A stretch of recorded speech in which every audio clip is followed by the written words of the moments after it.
नमस्कार दोस्तों, नई कृषि दर्पण में आपका स्वागत है। आज बहुत ही खुशी की बात है, इसलिए खुशी की बात है क्योंकि मैं पहली बार पंजाब लुधियाना में आया हूं और यहां पे आया हूं तो आपके लिए काफ़ी कुछ जानकारियां लेके जाऊंगा। तो मैं पहुंचा हूं, आपने इनका वीडियो बहुत सारे चैनलों पे देखा भी होगा। मैं पहुंचा ओबेरॉय डेयरी फार्म, जो कि 50 वर्षों से संचालित हो रहा है और यहाँ पे सेल परचेज का कार्य अच्छा होता है। मैं समझता हूँ जो हमारे बिहार में जो ब्रीड अवेलेबल होती है वो मतलब कि उतनी सक्सेस नहीं हो पाती है, उतनी मतलब कि वो डेयरी फार्म के लिए जो बेटर नहीं हो पाती है।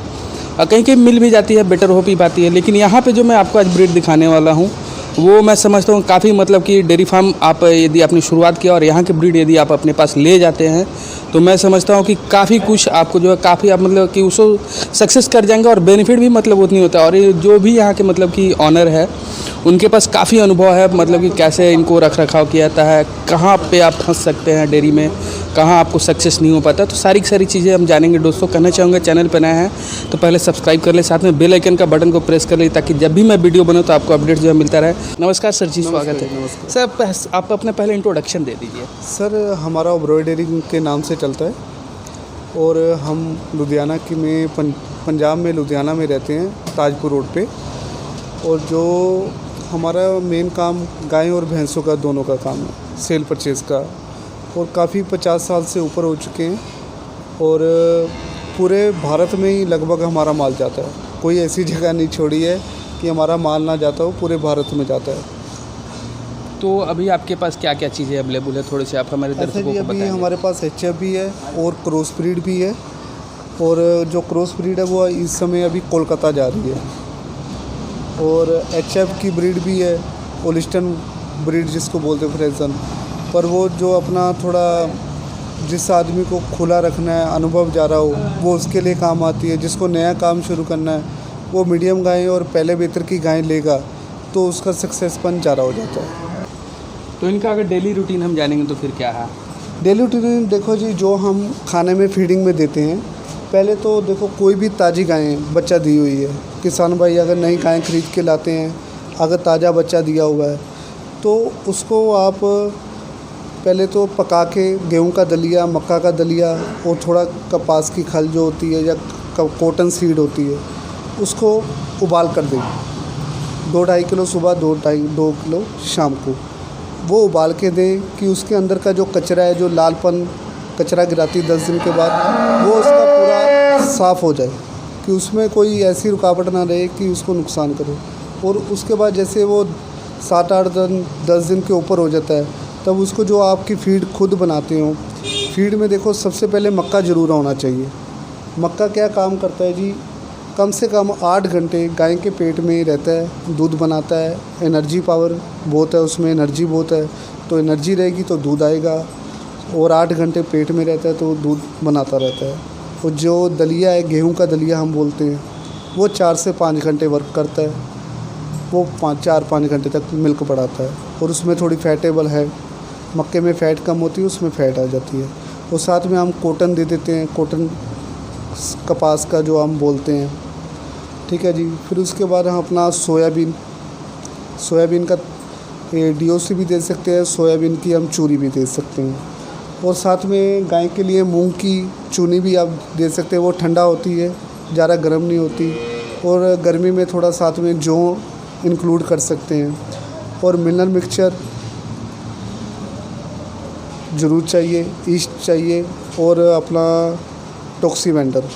ये गाय को हेल्थ में पाचन की शक्ति के लिए टॉक्सीवेंडर वगैरह ये सब बराबर रखना चाहिए। कई बार हमारे पास हरे चारे की मात्रा कम होती है तो उसको वो पूरा करती है टॉक्सीवेंडर। तो ये चीज़ का ख़ास किसानों को ध्यान रखना चाहिए। टॉक्सीवेंडर सर ऐसे वो भी जैसे मिनरल मिक्सचर ऐसे एक पाउडर टाइप आता है, वो समझो अपना 100 रुपये किलो से लेके 200-250 रुपये किलो तक आता है। हर कंपनी का होता है, हिमालय का भी आता है और बहुत कंपनियों के हैं। तो वो आप मेडिकल वाले को बोलोगे तो वो मंगवा के देंगे, तो उसका कोई दिक्कत नहीं है। अगर नहीं है अगर आपके पास टॉक्सीवेंडर नहीं है तो आप तारा मीरा यूज़ कर सकते हैं, या सरसों की खली को ज़्यादा इस्तेमाल करें तो उसकी भरपूर मात्रा उसको मिलती रहे, क्योंकि जो सरसों की खली भी बहुत अच्छा काम करती है। वो गाय को अगर खाने में भी दे सकते हैं आप अच्छे से, उससे गाय में चमक अच्छी रहती है। पाचन भी रहता है और हड्डी मजबूत रहती है गाय की और जल्दी बूढ़ी नहीं होती, शरीर एकदम सेट रहता है उसका। तो ऐसा माना जाता है कि इन लोगों में रोग ज़्यादा होता है। हाँ, रोग जैसे गर्मी में बहुत रोग होते हैं। गर्मी में रोग ऐसे कि बुखार बहुत रहता है, बुखार टूटता नहीं है। अब जैसे आज के टाइम गर्मी जो ये 6, 7, 8 में 7वां महीना चल रहा है, 8वां महीना चल रहा है, तो इसमें ये रोग ज़्यादा होता है बुखार का। तो अगर नहीं टूट रहा है तो उसके लिए हम आलू बुखारा जो होता है लाल रंग का, वो उसको हमने गिटक निकाल लेनी है। उसमें हमने थोड़ा काला नमक, थोड़ा अजवाइन और ग्लूकोज़ और 3 से 4 गोली पैराडाइज़ की गोली डाल सकते हैं साथ में। तो वो 3 दिन 4 दिन लगातार देने से एक तो बुखार लेवल पे आ जाएगा, आगे बुखार नहीं होगा और जो आलू बुखारा है, जो ब्लड की कमी हो जाती है गाय को, वो भी धीरे धीरे पूरी हो जाती है। एक तो ये हो गया बुखार का। और दूसरा आ जाता है कई बार मास्टाइटिस हो जाती है गाय को, मास्टाइटिस बार बार होती है। तो अपने दाने में आप मीठा सोडे का इस्तेमाल ज़रूर करें, नमक और मीठा सोडा। कितना कितना? समझो एक गाय के ऊपर 5 ग्राम के आसपास डेली बहुत है। और साथ में नमक जो है वो कम से कम 100 ग्राम, 50 से 100 ग्राम के हिसाब से आप डेली दे सकते हैं। उससे नमक से पानी ज़्यादा पिएगी, जो वो खाएगी उसमें हाजमा बराबर होता है। वो अपनी फीडिंग में ज़रूर इस्तेमाल करें, नमक और मीठा सोडा। बिहार में जनरली सक्सेसफुल नहीं हो पाता है डेयरी फार्म, ठीक है? तो सक्सेसफुल होने के लिए मतलब क्या क्या होगा? सक्सेसफुल देखो, इसमें सक्सेसफुल तो सबसे पहले अपनी मेहनत, सबसे पहले अपनी मेहनत। और दूसरी बात ये आ जाती है कि जो भी किसान भाई ने अपना डेयरी फार्म शुरू करना है तो कम से कम वो 7-8 गायें तो शुरू करें। अभी जैसे हम भी कोलकाता में बे रहे हैं, ये 7 गाय जा रही है, वो भी शुरू कर रहे हैं। और नई चीज़ से करें और ये मत देखें कि हमने कई लोगों के, मेरे को भी फ़ोन आते हैं, आपको भी फ़ोन आते हैं, भाई आप 40 किलो वाली गायें 50 किलो वाली यूज़ करें, उसका बनाएं। बाकी अगर हम सही में सक्सेस होना चाहते हैं, वो पहले 20 से 25 लीटर वाली गाय पे जाएं, उसके ऊपर अच्छा सीमन भराएं, उसके जो अच्छे बच्चे आएंगे उसको पालें, वो धीरे धीरे आपको बढ़ता रहेगा। और धीरे ये चीज़ गाय का धंधा ऐसा, नॉलेज बढ़ती रहती है। और 7-8 गाय की एवरेज रहेगी तो कम से कम देखो, जो शुरू में एवरेज अगर आपको 20 की भी मिल रही है तो समझो आपको 50% प्रॉफिट हो ही रहा है। और जब ये प्रेग्नेंट हो जाएगी, जैसे 6-7 महीने 8 महीने आपने दूध निकाला, तब तक ये 4-4 महीने की प्रेग्नेंट हो जाएगी, तब भी इनका दूध 14 से 15 लीटर रहेगा। फिर उस लेवल पे आके आपको 5-7 गायें, 4-5 गायें और बढ़ा देनी चाहिए कि जो आपका दूध का मेकअप है वो पूरा रहना चाहिए। कि एक गाय आपको अगर 150 रुपये 150 रुपये दे रही है तो आप सक्सेस हैं।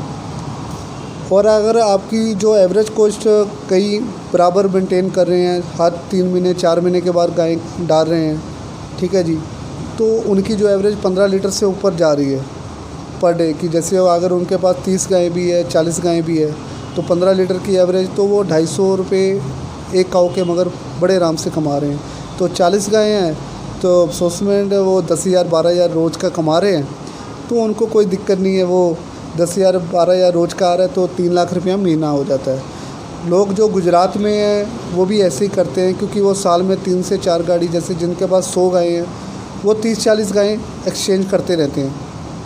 क्योंकि जो इसलिए चेंज करते हैं 30 गायें, क्योंकि अगर उनके पास 100 गायें हैं, 30 गायें पुरानी हो जाती है, बूढ़ी हो जाती है, किसी के आंचल ख़राब हो जाता है या बीमार हो जाती है, कोई मर जाती है, तो वो अपनी 130 गायें डाल के और जो पुरानी गायें हैं उसको निकाल देते हैं। तो मतलब 100 गायें की एक एवरेज बना के चलते हैं कि अपना 15-16 लीटर 14 लीटर की एवरेज आनी चाहिए।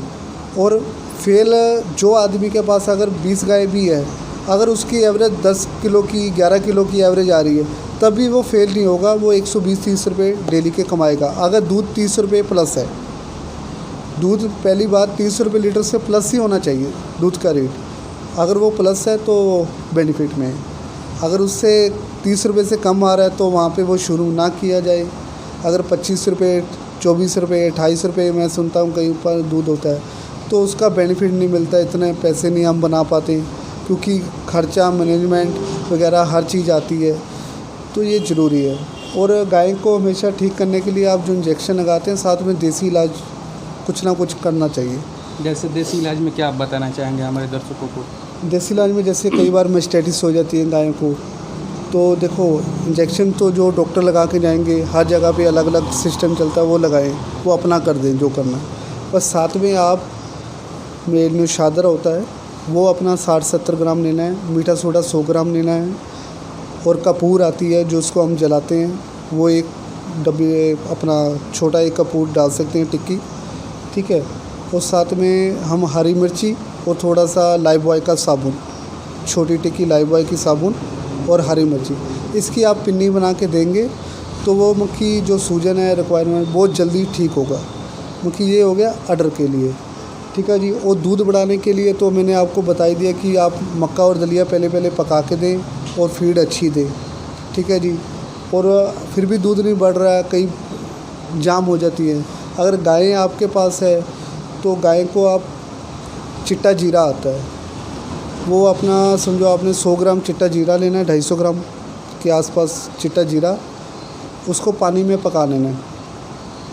समझो आपने लगभग 3-4 किलो पानी में पकाया 250 ग्राम जीरा, पकाने के बाद उसको थोड़ा ठंडा रखना है। उसमें अगर गाय है तो भैंस का दूध डाल देना है, और भैंस का कम है तो गाय का दूध डालना है, 1 किलो 1.5 किलो के आसपास। वो 3 दिन आप लगातार दे दो तो दूध की लेवल उसकी बराबर आ जाएगी। और गाय के लिए गर्मी में 100 ग्राम कैल्शियम देते रहें, भैंस भी हो 100 ग्राम कैल्शियम का मात्रा आप ज़रूर दें। अगर मिनरल मिक्सचर दे रहे हैं तो 100 ग्राम के आसपास डालें तो बेटर है। तो रिपीटेशन और हीटिंग का भी प्रॉब्लम होता है, किस कारण से होता है वो सर? देखो वो मैनेजमेंट पे ही आ गया। जैसे मैंने आपको फीडिंग की बताई, अगर हम ऐसी फीड दे रहे हैं तो आपकी रिपीटपन कम हो जाएगा। और ज़्यादातर गाय को जब भी प्रेग्नेंट कराएं, कईयों को मालूम नहीं रहता, जैसे अभी आपने प्रेग्नेंट कराया है तो 8 घंटे के बाद दोबारा गाय को प्रेग्नेंट कराना चाहिए, क्योंकि गाय के अंदर हीटनेस बहुत होती है, हीट बहुत होती है। तो हीट होने के कारण वो कम से कम जैसे हीट में आती है पहले उसको 7-8 घंटे के बाद कराएं, और फिर 8 घंटे के बाद दोबारा 2 बार ही हमने प्रेग्नेंट उसको कराना है, चाहे वो सीमन भराओ या आप सांड से करवाओ, ठीक है जी। अगर रिपीट हो रही है तब भी तो आप इंजेक्शन देकर उसको क्या करना है, 100 ग्राम मेहंदी और कपड़ा धोने वाला नीम का पाउडर आता है, गौ छाप छोटा पाउडर, वो डाल देना है। 50 ग्राम फटकड़ी डाल देनी है, 150 ग्राम सरसों का तेल, ये चारों चीज़ों को मिक्स करके उसको तुरंत दे देना। जैसे आपने प्रेग्नेंट कराई वो तुरंत दे देना है। मुंह गाय का ऊपर बांध देना है थोड़ा, और पिछले पैर बांध देने कि वो बैठे ना 2-2.5 घंटे, कि उसका जो सीमन है उसके अंदर चला जाए, वो सेट हो जाए। ये आप करेंगे तो वो रिपीट आपकी गाय 90% पक्की रुकेगी, जो रिपीट हो रही है वो रुकेगी। इतनी सारी सर जानकारियाँ हमारे अपने दर्शकों को दी, इसके लिए सर बहुत बहुत धन्यवाद। ओके, धन्यवाद।